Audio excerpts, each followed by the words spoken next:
So because we're going to be on the rock, our hands are going to be full and occupied, so we can't have hand signals. We need to have verbal signals. We're going to go over that in this next section.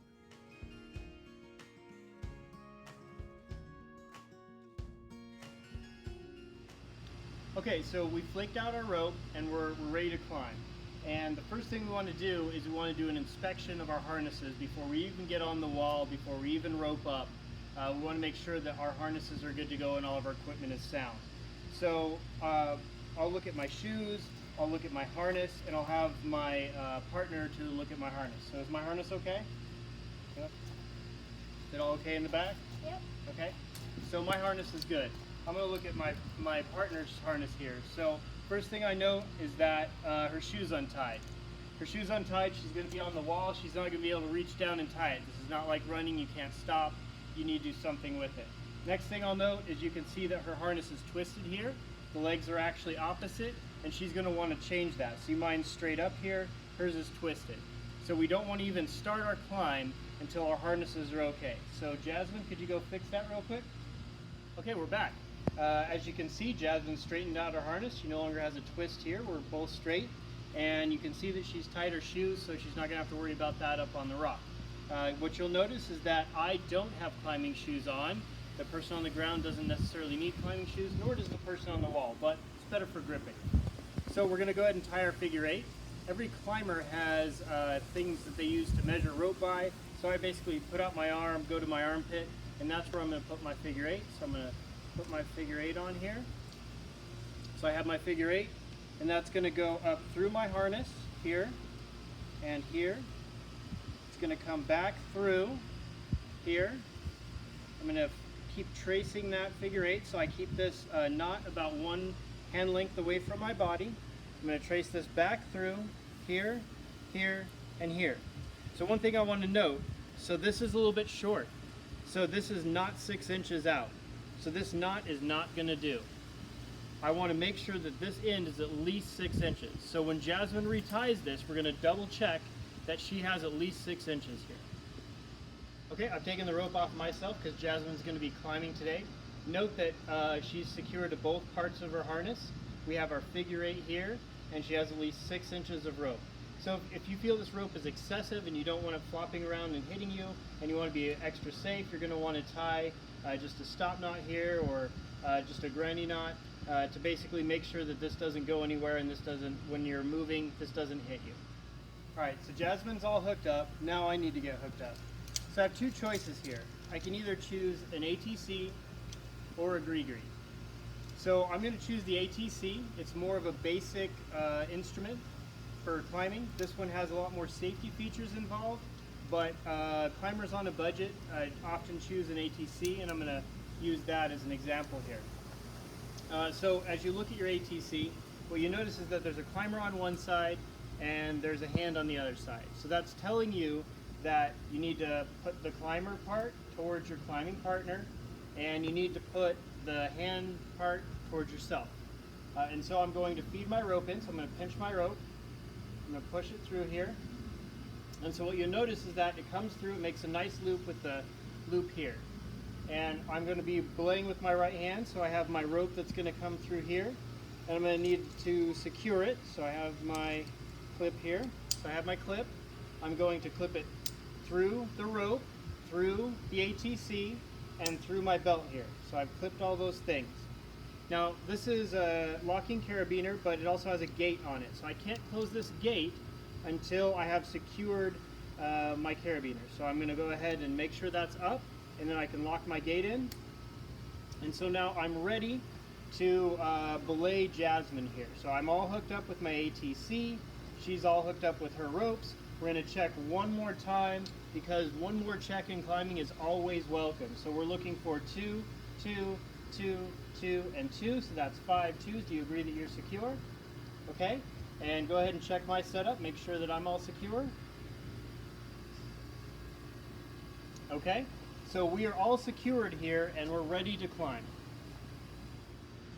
Okay, now that Jasmine's hooked up and I'm hooked up, we need to give each other verbal clues that everything is okay and that it's okay to proceed. So Jasmine's going to say, On the way. and I'll say belay on, meaning we're both agreed that our setup is proper. So if Jasmine has a little bit of slack in here and I'm spacing out, she can say something like Up rope. up rope. So I can take up the rope here. I'm going to go ahead and take it up. So when I'm taking up rope, I'm not just doing this and dropping my rope. That's not okay. When I'm taking up rope, I'm keeping this hand secured. I'm pulling up, going down, moving my hand back up to the top of the rope, pulling it again, coming back down, never letting go of my brake hand. Even when she's on the ground, I want to maintain good rope procedures. So now that her rope is tight, she's ready to climb, and she's going to again give me a verbal clue as to what she's thinking. So she's going to say, Climbing? and I'll say, climb on. That means I acknowledge she's going to start climbing, and I got to pay attention to everything with my setup, with my rope, and managing all of her climbing activities. So I just told her climb on, so she's going to go ahead and climb. So as Jasmine's going up, I'm taking up rope.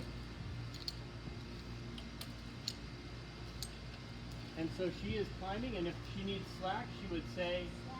so I'm going to giving. So I'm always acknowledging that I'm giving. And if she needs more slack, she's going to say, Slack.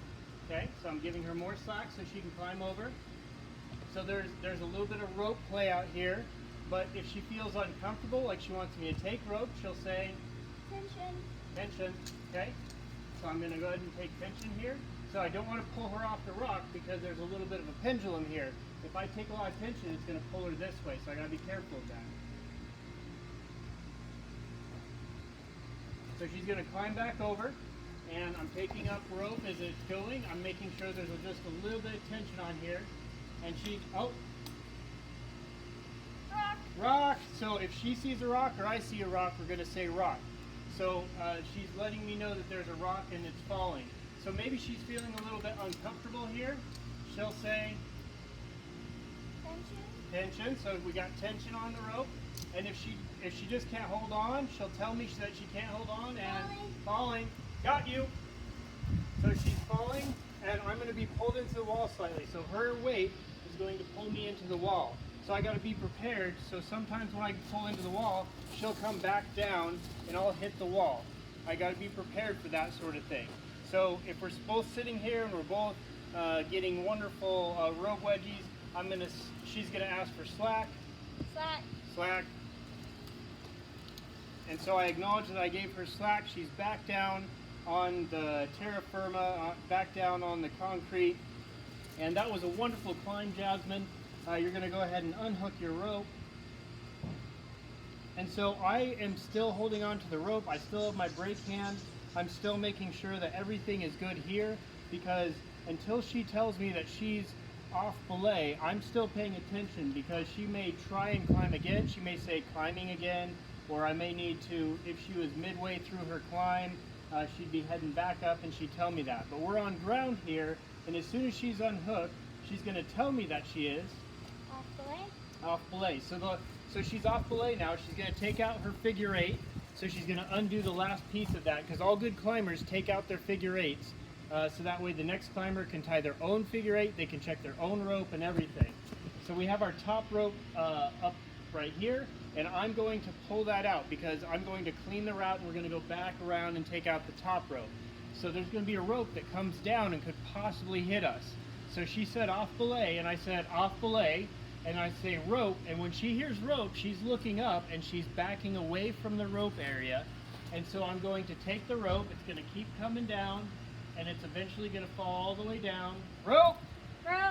And so I let everyone know that there was a rope that was going to fall, and she saw, and we all knew what we were doing. So now that we're down and done climbing, that's how we finished our climb.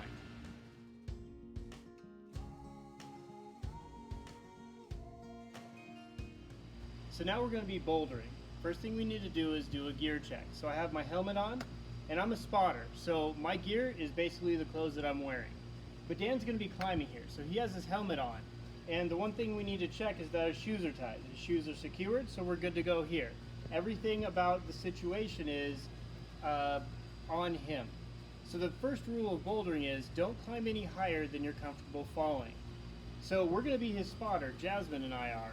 But we're not going to catch him. We're not Superman. we're going to guide him to a safe spot. So if there's jagged rocks at the bottom of his climb, if we have palm trees over here that are going to hurt him, we'll push him in the direction of a safe fall. But we're not going to catch him. I want to repeat, we're not going to catch him because that'll end up hurting both of us. So Dan, when he's ready to climb, he's going to give us a verbal indication that he's ready to climb by saying, Spotter's ready. and we'll say, Ready. ready. So letting him know that we're ready. So if I was over there and I was taking a nap, I wake up and say, ready. Okay? So the next thing he's going to do, he's going to approach the wall, and we're going to be ready. We're here, and maybe we're just still spacing out because Dan's thinking about how he wants to approach this wall, some good handholds. And so as soon as he's ready, he's going to say, Climbing. and we'll say, climb Climb on. on. So that's when our hands come up here. We're ready to help him. So if he's having an issue, if he doesn't even give us a verbal indication, we got to be watching him, watching his body movement. But if he does give us a verbal indication that he's going to fall, Falling. so we guide him down. So again, I didn't scoop him. I didn't try and save him from that fall. We just guided him down, eased it a little bit, maybe took 10% of his weight. We don't want to hurt ourselves. We're just helping Dan not to hurt himself. So that's pretty much bouldering. Bouldering is one of the freest ways that you can climb, but it's also a little bit more dangerous because you have nothing helping you. So you can do some free soloing, but we're definitely not going to do that in Boy Scouts. Well, thank you for joining us for bouldering.